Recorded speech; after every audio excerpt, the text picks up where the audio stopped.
TDP కూటమి ప్రభుత్వం ఇసుక ఉచితంగా ఇస్తుంది. ఉచితం అంటే ప్రజలపై భారం పడకూడదు. జగన్ ప్రభుత్వంలో మాదిరిగా ప్రజలకు ఇసుక కష్టాలు ఉండకూడదు. గతంలో ఇష్టానుసారం సాగిన దోపిడీకి బ్రేక్ పడాలి. వినియోగదారుడు తక్కువ ఖర్చుతో ఇసుక తీసుకెళ్లాలి. కానీ క్షేత్రస్థాయిలో పరిస్థితి అందుకు భిన్నంగా ఉంది.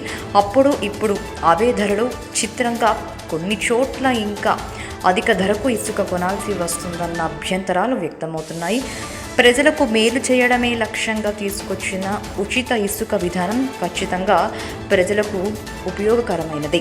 కానీ దాన్ని అమలు తీరులోని లోపాలు, కష్టనష్టాలు కలగలిసి ప్రజలకు దాని ప్రయోజనం దక్కకుండా చేస్తున్నాయి.